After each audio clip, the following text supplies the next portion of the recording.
Mr. De Maizière, we have described the world today as a world in crisis, as a world where uncertainties have replaced the world order that we have had after the Second World War.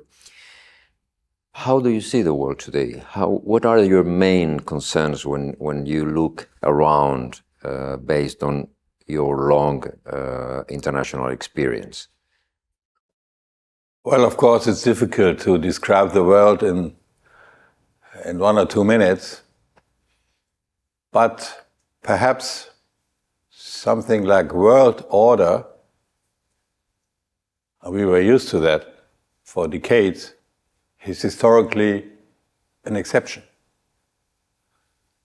Perhaps uncertainty, what's going to happen, change of power, conflicts, wars, peace, economic changes, is the normal situation in history, perhaps. I'm not an historian, but I think so. So we have not have the illusion that we can live the next years without uncertainty. But we have to deal with that. We have to get used to that. We have to be working in more options.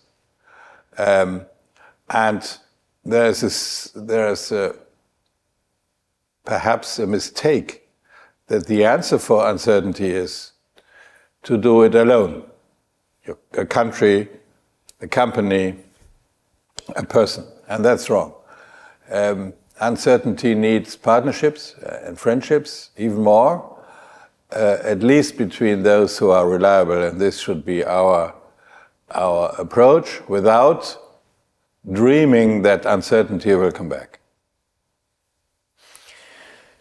You have spoken often about the challenges of migration and the need for more international cooperation to address this phenomenon, to do it being sincere to ourselves on what the phenomenon means and what the possibilities for us to tackle it.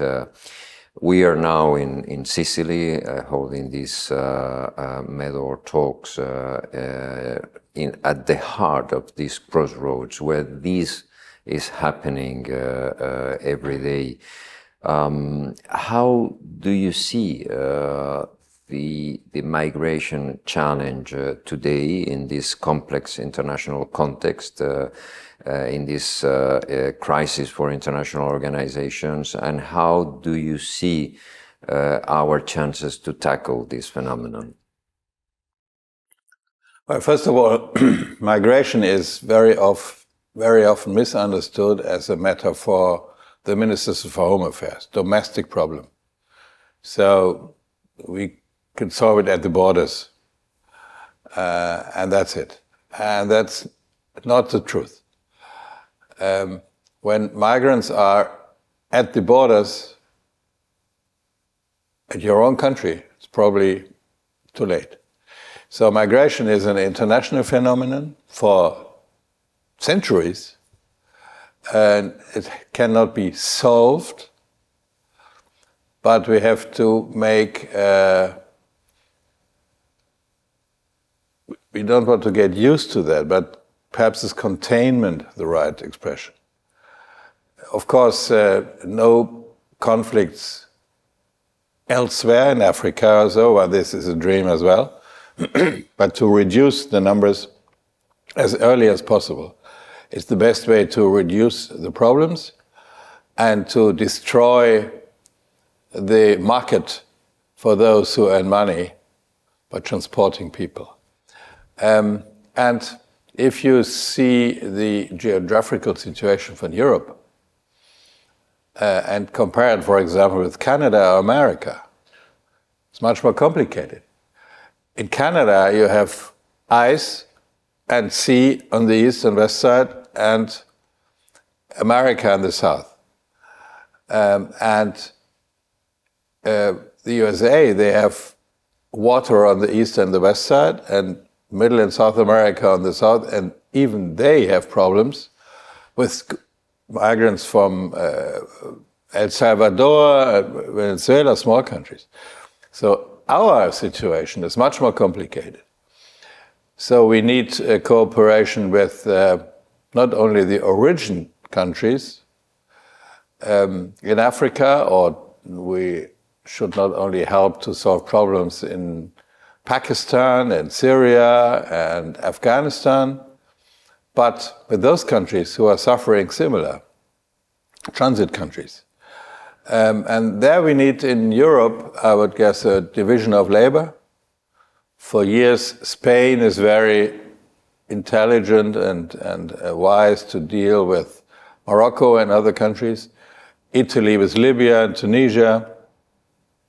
Greece, unfortunately not enough with Turkey for historical reasons. And the role of EU is to coordinate it and to bring it together. Migration is, of course, legal migration, important for our demographic situation. It's a disaster that we don't have enough children in our countries. But illegal migration is expensive, not human, and is the best source for right-wing populism. So migration is a matter for international policy, for cooperative policy among ministries and within the EU, by saying that this is not a solution, but a steady and approach which will never end. We are reunited in Sicily in a very diverse setting where voices from many different countries, 21 countries, with different experiences, different ages, are reflecting on all these phenomena. But our vocation is that this message goes beyond. We don't want to stay here in the rooms of this wonderful hotel where we are, but we would like people in those countries, particularly in the countries that are suffering more around the Mediterranean, in the Sahel, in the Gulf, in the Middle East. Based on your long experience, where you have occupied so many important positions in your country and elsewhere, what would be your message for all these young people watching us? Well, coming from Germany, Central Europe, we very often think we are the center of the world. Not politically, but historically, cultural heritages and so on and so forth. And our wording is, from our perspective, Near East, Middle East.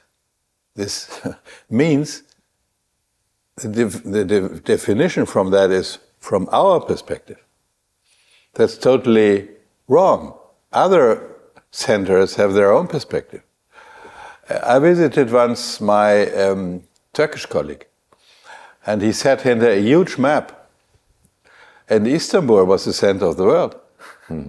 And the far west was Berlin. So first of all, we have to open our minds, and this Meadow Foundation, International Foundation, tries that. Mediterranean is for Germans, Italy, Spain, Greece. We make holidays there. The food is nice. The history is great. The culture started here. And Morocco, Tunisia, Egypt, Israel, Lebanon is far away. It's a different world. And that's wrong. We are, another example, we are used to see the Baltic Sea as a common sea. Mm-hmm. Germany, Poland, Sweden, and so on and so forth. Russia is a special problem. But that's easy. We are all allies. But the Mare Nostrum is, again, a common sea. with much more complicated neighbors, even more in the south, without the coastline.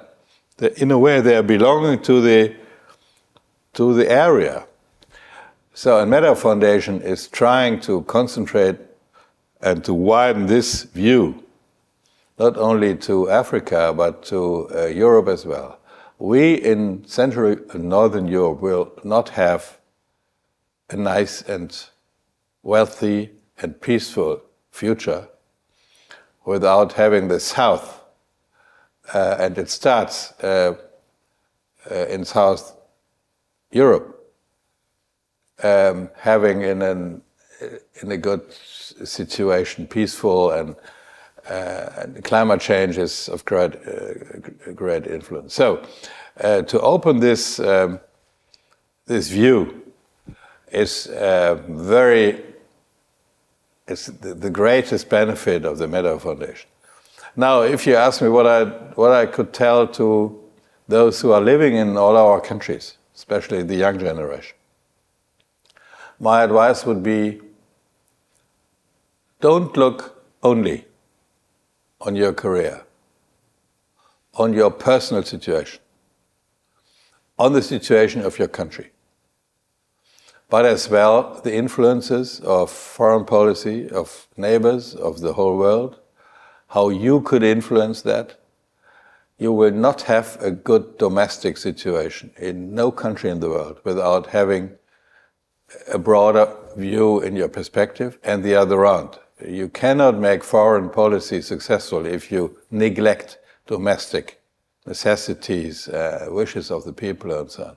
And to have an understanding for that, to go abroad, to be educated, to have friends all over the world. It's much easier with in the internet world, just to be more open to what's going on in the world and find the right balance between to be a proud citizen of your country and to work together with others for a peaceful neighborhood in the world. This would be my advice for the young generation.